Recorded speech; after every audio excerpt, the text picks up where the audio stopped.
വയനാട് ദുരന്തത്തിൽ വിറങ്ങലിച്ചിരിക്കുകയാണ് കേരളം. അതോടൊപ്പം തന്നെ മരണസംഖ്യ കൂടുന്നത് ഏറെ ആശങ്കാജനകമാണ്. വയനാട് കയറണമെന്ന പ്രാർത്ഥനയോടെയാണ് സംസ്ഥാനം മുന്നോട്ട് പോകുന്നത്. എന്നാലും ചില കാര്യങ്ങൾ ഈ ഒരു അവസരത്തിൽ ചർച്ച ചെയ്യാതിരിക്കാൻ കഴിയാത്തതുകൊണ്ട് മാത്രമാണ് പരിസ്ഥിതി പ്രവർത്തകരും ശാസ്ത്രജ്ഞരും ഉരുൾപൊട്ടൽ മേഖല സന്ദർശിക്കരുതെന്ന ഉത്തരവ് വിവാദമായതോടെ മുഖ്യമന്ത്രി ഇടപെട്ട് പിൻവലിക്കുമ്പോഴും ചോദ്യങ്ങൾ ബാക്കിയായി നിൽക്കുകയാണ്. മുഖ്യമന്ത്രിയുടെ ചുമതലയിലുള്ള ദുരന്ത നിവാരണ വകുപ്പ് സെക്രട്ടറി സ്വന്തം നിലയ്ക്ക് എങ്ങനെ ഇത്തരം നിർദ്ദേശം നൽകിയെന്നതാണ് ഏറെ പ്രധാനം. കേന്ദ്ര സർക്കാർ കൃത്യമായ മുന്നറിയിപ്പ് നൽകിയിട്ട് മുൻകരുതൽ നടപടികൾ സ്വീകരിക്കുന്നതിലെ ദുരന്ത നിവാരണ വകുപ്പിന്റെ വീഴ്ച മറയ്ക്കാനായിരുന്നു തിടുക്കപ്പെട്ട നീക്കമെന്നാണ് വിലയിരുത്തൽ.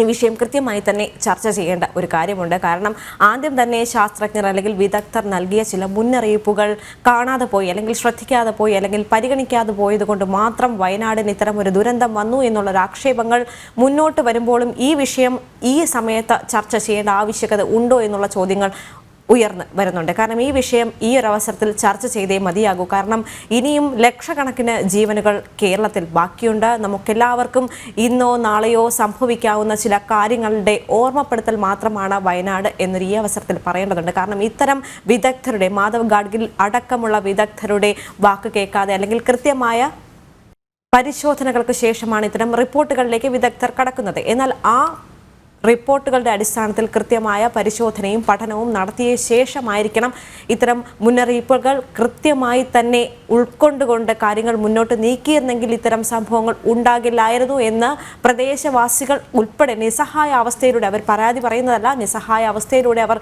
സംസാരിച്ചു പോകുന്നതെല്ലാം നമ്മൾ ഇന്നലെ തന്നെ അല്ലെങ്കിൽ ഈ ദിവസങ്ങളിൽ കണ്ടതാണ്.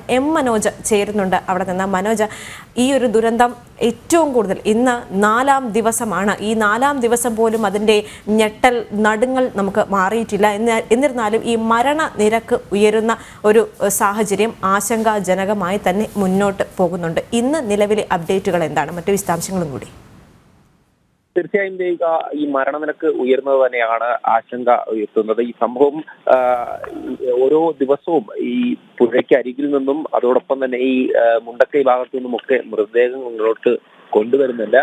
ഈ ഔദ്യോഗിക കണക്കുകൾ പുറത്തുവിടുമ്പോൾ തന്നെ അതിനപ്പുറത്തേക്ക് അവിടെ ആളുകളെ കാണാനില്ല എന്നുള്ള കാര്യം തന്നെയാണ് പുറത്തു വരുന്നത്. എന്തായാലും ഇന്ന് വിവിധ സോണുകൾ 6 സോണുകളായി തിരിച്ചാണ് ഈ തിരച്ചിൽ നടത്തുന്നത്. അതിനുവേണ്ടി രക്ഷാപ്രവർത്തകരും സൈന്യവും അടക്കം അങ്ങോട്ടേക്ക് പോയിട്ടുണ്ട്. രാവിലെ മുതൽ തന്നെ ഈ തിരച്ചിൽ ആരംഭിച്ചിട്ടുണ്ട്.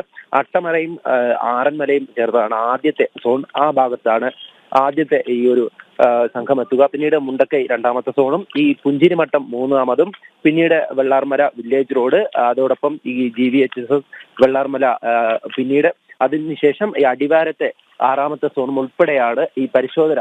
അങ്ങനെ സോണുകളായി തിരിച്ച് അവിടെ എല്ലാ സംവിധാനങ്ങളും എത്തിച്ചുകൊണ്ടുള്ള ഈ തിരച്ചിലാണ് നടക്കുന്നത്. അതോടൊപ്പം തന്നെ ഈ ഇവിടേക്കുള്ള പാലം, ബെയിലി പാലം ഇവിടെ കഴിഞ്ഞ ദിവസം തന്നെ പൂർത്തിയായത് വലിയ തരത്തിൽ ഈ രക്ഷാപ്രവർത്തനത്തിലുള്ള അതിന്റെ വേഗത ഏറുന്നതിന് സഹായകരമായി. അതോടൊപ്പം സൈന്യത്തിന്റെ പൂർണ്ണമായിട്ടുള്ള സർവ്വസജ്ജമായിട്ടുള്ള പ്രവർത്തനം അത് തന്നെയാണ് നമ്മൾ കണ്ടത്. എന്തായാലും ആ മേഖലകളൊക്കെ കേന്ദ്രീകരിച്ചുകൊണ്ട് സൈന്യം വലിയ സംഘം തന്നെ അങ്ങോട്ട് പോയിട്ടുണ്ട്. എന്തായാലും ഈ ചൂരൽമല ഭാഗത്തും ഈ വിവിധയിടങ്ങളിലായി ഇപ്പോൾ പരിശോധന നടക്കുന്നുണ്ട്. ഈ തെരച്ചിലൊക്കെ തന്നെ പുഴയുടെ ഭാഗം കേന്ദ്രീകരിച്ച് വനം വകുപ്പും അതോടൊപ്പം തന്നെ മറ്റ് കോസ്റ്റ് ഗാർഡ് ഉൾപ്പെടെ എത്തിയിട്ടുണ്ട്. അവരൊക്കെ തന്നെ ഈ പുഴയുടെ ഭാഗം കേന്ദ്രീകരിച്ചുള്ള പരിശോധന നടത്തും. അവിടെ ഈ ഫോറസ്റ്റ് മേഖല ആയതുകൊണ്ട് തന്നെ എത്തിപ്പെടാൻ പറ്റാത്ത ചില സ്ഥലങ്ങളുണ്ടായിരുന്നു. അവിടേക്കൊക്കെ കടന്നു ചെന്നുകൊണ്ട് ഇത്തരത്തിൽ മൃതശരീരങ്ങൾ കൂടുതലും ലഭിക്കുന്നത് ഈ പുഴയുടെ അരികിൽ നിന്നൊക്കെയാണ്. അതുകൊണ്ട് ആ മേഖല കേന്ദ്രീകരിച്ചുള്ള തിരച്ചിലാണ് ഇന്ന് കൂടുതലും നടക്കുന്നത്. എന്തായാലും ഈ മേഖലയിലേക്ക് നേരത്തെ തന്നെ ജില്ലാ കളക്ടർ ഉൾപ്പെടെ വ്യക്തമാക്കിയിരുന്നു.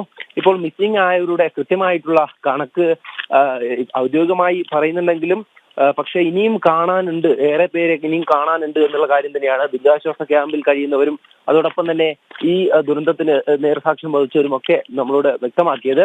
അത്തരത്തിൽ ഈ മരണസംഖ്യ ഇനിയും ഉയരാനുള്ള സാധ്യത തന്നെയാണ് കാണുന്നത്. കാരണം ഈ മേഖലയിൽ കഴിഞ്ഞ ദിവസം മന്ത്രിമാരൊക്കെ പ്രതികരിച്ചിരുന്നു.